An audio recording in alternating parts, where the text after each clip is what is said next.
Welcome to the Subjective Professor podcast, where we reject coercion and hypocrisy. It's Thursday, March 6th, 2025, and this is episode 328, and we're going to talk about libertarian race theory. Or what I'd like to think what I'm doing is I'm reclaiming race theory for libertarians. So I was listening to the Mises Institute recordings that they made in Tampa, Florida over the last couple of days. And I realized that a lot of them were talking about the university education, higher education in general, and that DEI comes up a lot. Wokeism, leftist ideology, neo-Marxist, critical thinking type stuff. And then I realized that I might get caught up in that backlash storm, like this sort of anti-race theory mentality. And I've talked about race many times before, but just in case you haven't listened to any of the earlier episodes, episode 8, I deconstruct race. Episode 10, I talk about the most racist act that anyone can do. Episode 13, I talk about white privilege. Episode 14, institutional racism. And there was a point in time before I started teaching in middle school where I would do race Mondays, right? And so every Monday I would try to find a race related topic and then deconstruct it. You can go back and listen to that if you want, or you can listen to my summary in this episode and decide whether or not you want to listen to any more of it.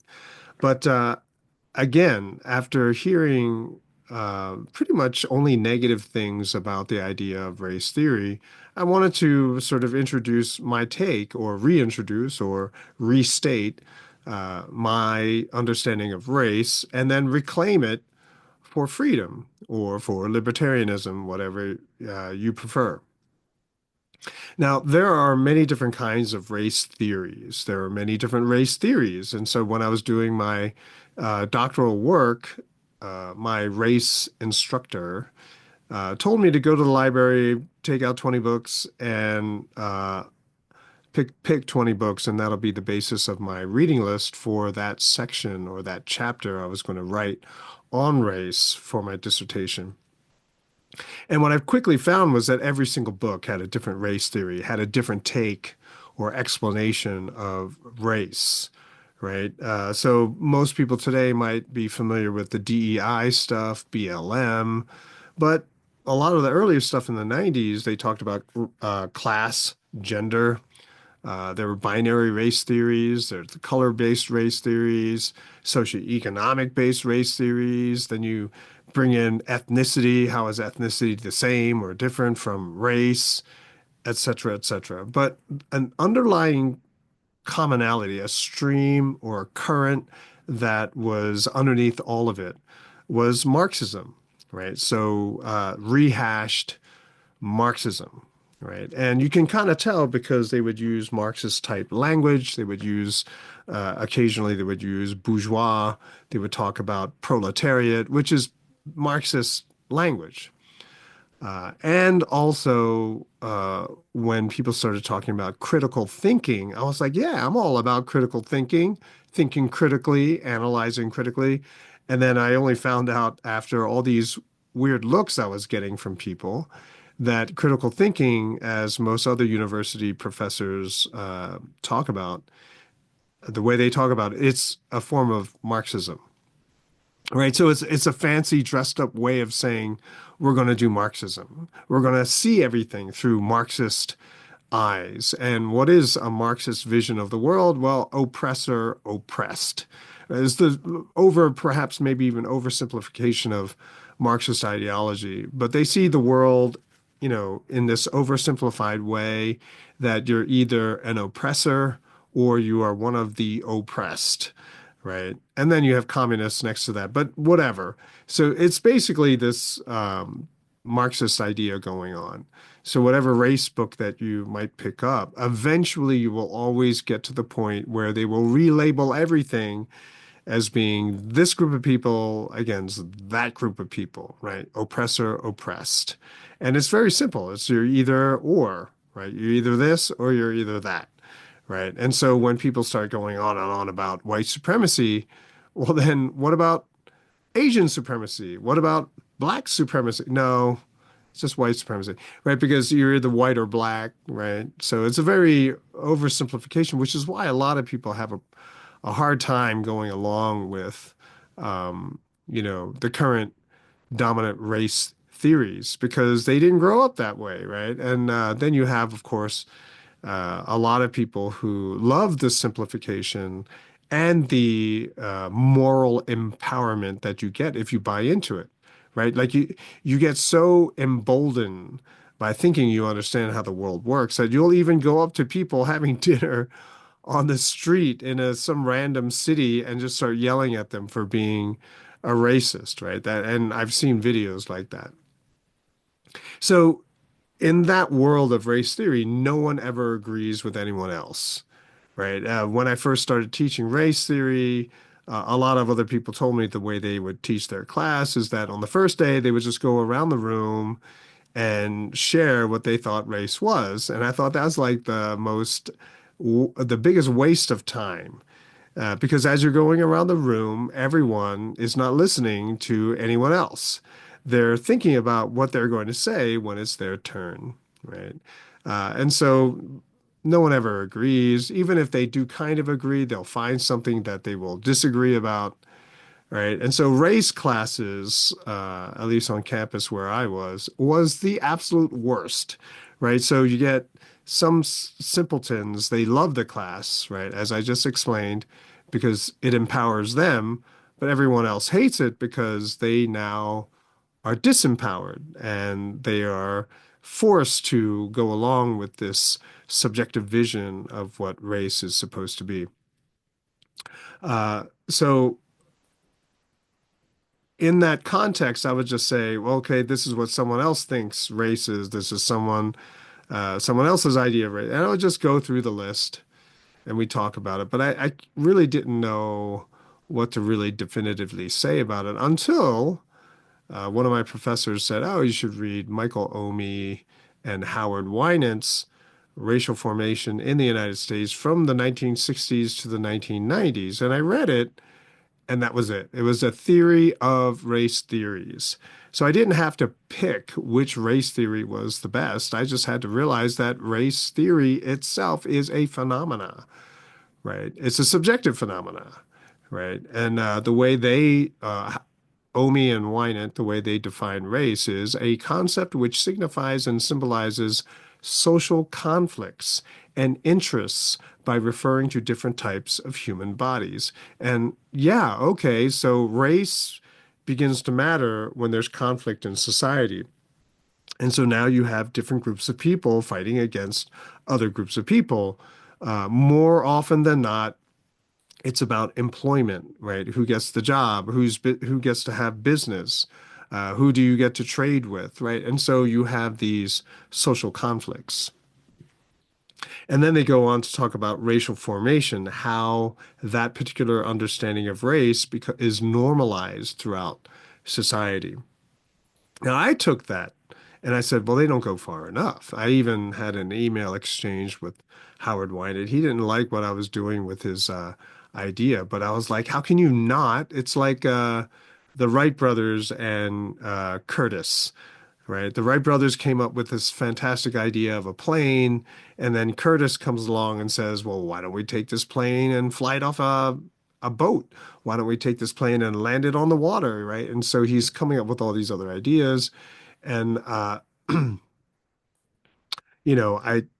infinite thanks to Howard Winant and Michael Omi, but put the pedal to the metal, right? And just take it all the way to its logical conclusion. And I have these two new definitions, which I have said before in other episodes, but I'll restate here. Race is basically a categorization or a generalization, or what I call a racialization, right? Creating a racial category of a group of people based on a single identifiable characteristic, a characteristic that can be any adjective or qualifier which can be applied to a person, uh, only one of which can be color, right? So yellow man or Asian, right? So the yellows.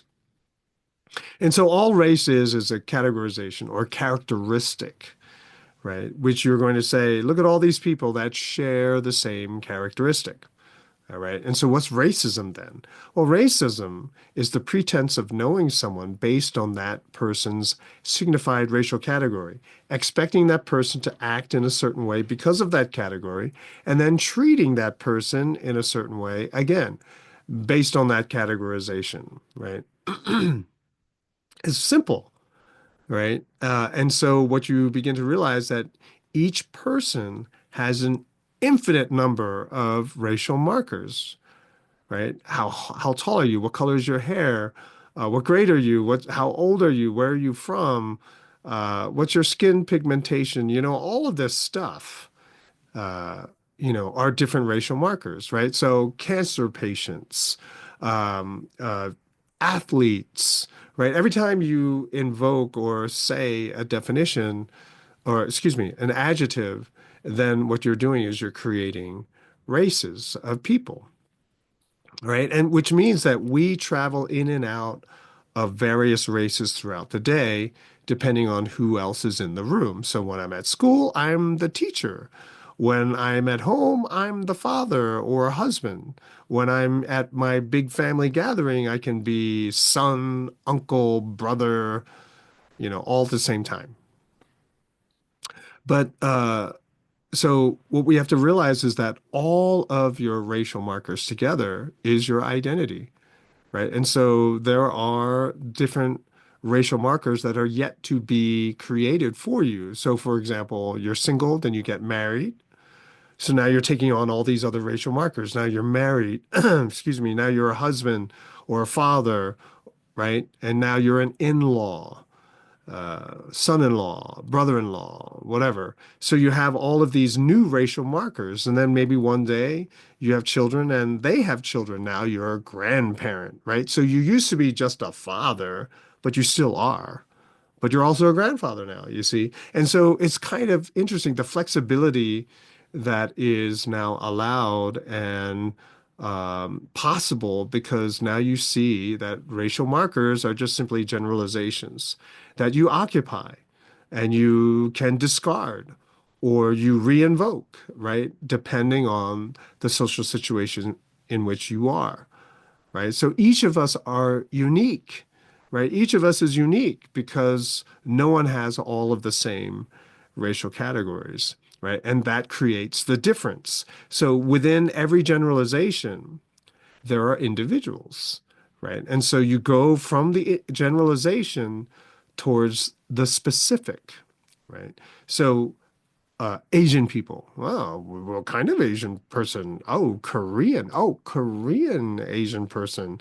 Right. And so you keep digging down until the person that you're speaking to, the uniqueness of that individual comes out. And the uniqueness comes out as you get to know the person. You uh, learn more of that person's racial markers. Right. And so at any point in time, the expectation of what those racial markers will be violated, right? Because, oh, I didn't know your people did this, right? And I mean, to put it in a crass way, but that's what everyone's thinking, right? So, and I've given examples before, like, oh, you're an NFL football player. Okay, dumb as a doorknob. Or you become a brain surgeon, or you stop playing professional football so you can finish your PhD in mathematics, right? Which has happened. And when that happens, it's a story because it's so unusual, it's so different, it's so unexpected. And that, as I said before in other episodes, that's what makes us interesting when we violate the expectation that people have of us because of our visual racial markers. Okay. And then as right to become interesting, you just simply explore the things that you want to do, your likes, whether they're trendy or not, it doesn't matter. You just simply do what you do because you want to do it. And you create your own unique identity that way. The crazy thing is that this race theory can be applied to anything that can be generalized. And this is a great thing because now it can reveal assumptions. It can reveal lots of different things. right? So one of the things that it can reveal about a person is their assumption that they're making, which is part of this epistemology or epistemological component that I have, which I won't get into here. So what do I mean? So take this idea of race, which is generally only used with people, and most people, when they think of race, they're only thinking about skin color, right? But hopefully, I've said enough to make you realize that it can be used for anything, including ideas. Ideas can be generalized. Oh, that's a capitalist idea. That's a conservative idea. That's a liberal idea, right? So, capitalist, libertarian, socialist, anarchist, right? So, even anarchist, I've talked about this before, right? I called myself an anarchist, and I had a conversation with the person, and they said, "You're not an anarchist." I'm like, "Huh? Yes, I am." And they're like, and then I was listening to them, and they're, "Oh, you're a communist." Well, that's weird. How can a communist be an anarchist? And so I realized there's anarcho-communism, and then there's anarcho-capitalism, right? Or you can be like Michael Malice, and he says, I'm a true anarchist, right? I'm assuming he knows about anarcho-communism. And so using this race theory also, it opens the door for creativity and exploration, for alternative solutions. So and we know this exists. So when you see all the Democrats, like 22 Democratic senators, recording themselves saying the same exact thing with the same little, video clips, right? Cutaways. It's weird because they're all saying the same thing. No one does that independently, right? So even if you are given a certain bunch of words, like make a video saying certain things, each person, if they weren't just following orders and reading from a script, they would construct the message uniquely, differently, according to their style, according to their vocabulary, according to their IQ, whatever. And so everyone will tweak and change, even in subtle ways or in massive ways, to make it their own. Jazz is a great example of this, right? So you have a phrase, a basic music line, and creative people take that music line and they create something different, something new, right? And so that's the beauty of this racial theory. Now you begin to understand how jazz works. You understand not that you can play it, not that you can play jazz, but you can kind of plug into it, right? And that's what I thought was really cool. Like you begin to see parallels, you begin to see similarities in the way that things come about. Uh, Another advantage of realizing that you're only dealing with generalizations is that you can push back against nationalism, or what I like to call, that I just made up, ethno-reductionism, right? So you're going to reduce all of the people who live in a certain country to one single ethnicity, to one single racial category, right? Like, for example, they're all Russian. Well, most people might have a mental image of what a Russian may or may not look like, but I met a Russian who is Korean by descent, right? So, and basically, a lot of Koreans, prior to the North-South division, a lot of Koreans went to China, went to Russia to look for work.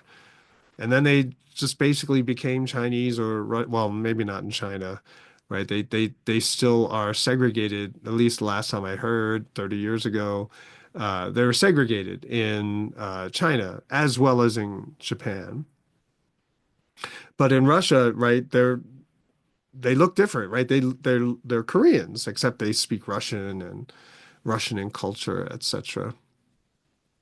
And so they're not mono-ethnic, right? And they're all different, right? You have many, many different people living in Russia. Another ethno-reductionist example would be Gaza, right? These Palestinians, well, they're all Muslims, aren't they? No, there are many Christians who are living in that region. And when the bombing started, one of the people who works at the school, uh, told us that a mission group was hiding in the basement of one of the churches in Gaza. But no one really seems to talk about those people or think about them because they have uh, reduced the population into a single ethnicity, into a single racial category. But once you realize that generalizations are just that, generalizations, right?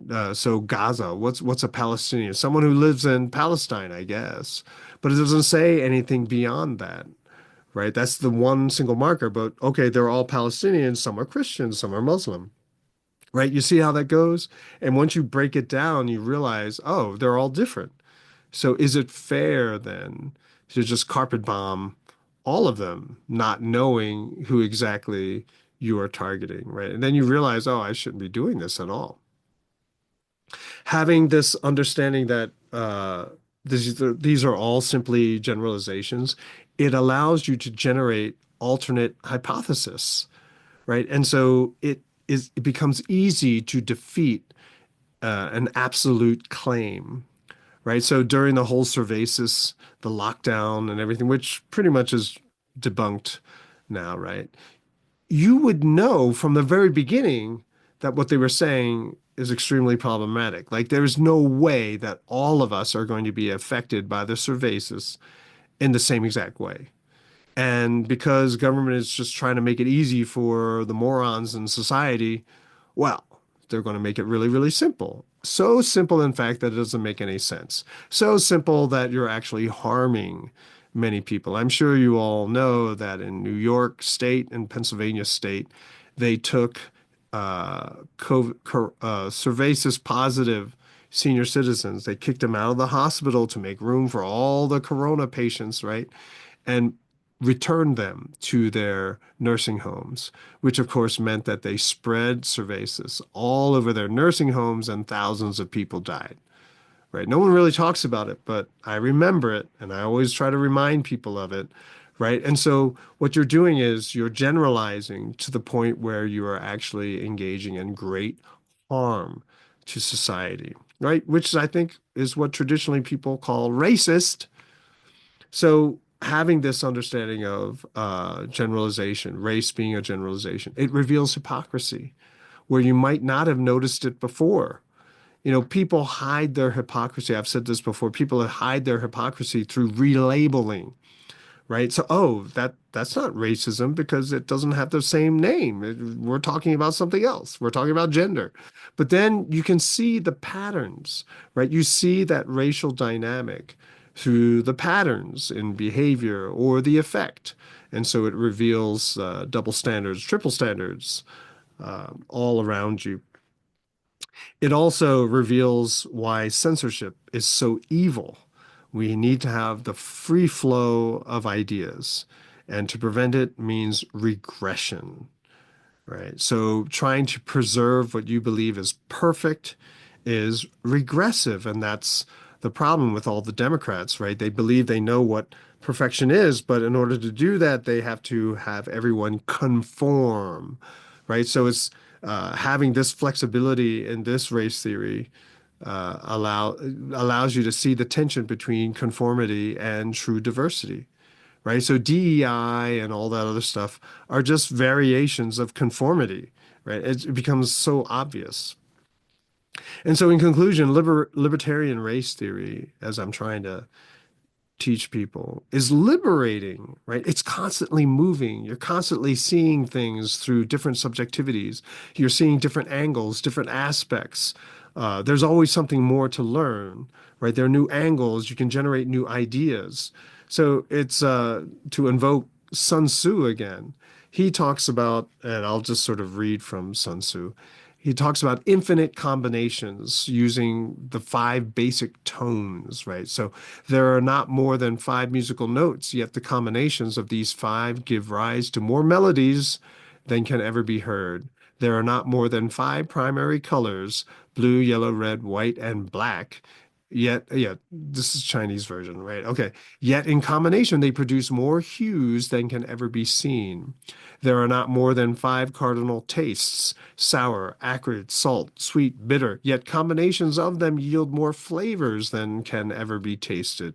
In battle, there are not more than two methods of attack: direct and indirect. Yet these two in combination give rise to an endless series of maneuvers. And this idea, right, it opens up creativity. You realize that you can combine, you can see things in a different way and come up with something different. It's why socialists in general, Marxists, socialists, call it whatever what you want, they have a hard time with comedy and with creativity, right? Because they're so limited, they're so rigid in what needs to stay the same.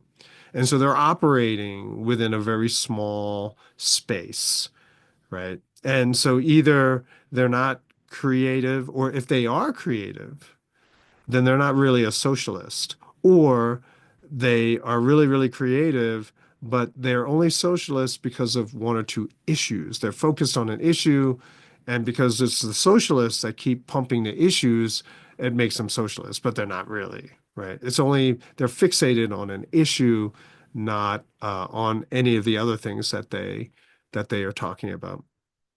So it reminds me of Currahee. I don't know if you watch Band of Brothers, but it's a World War II miniseries on the 101st Easing Company, 506th uh, Company in the 101st Airborne.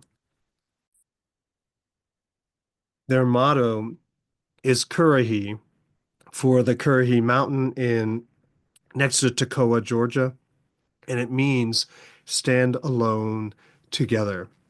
So all of us, we're all individuals, and we choose uh, who to be around, who to be with, right? And we do that based on the way we perceive other people, right? And it's infinitely diverse, infinitely flexible, infinitely rearrangeable.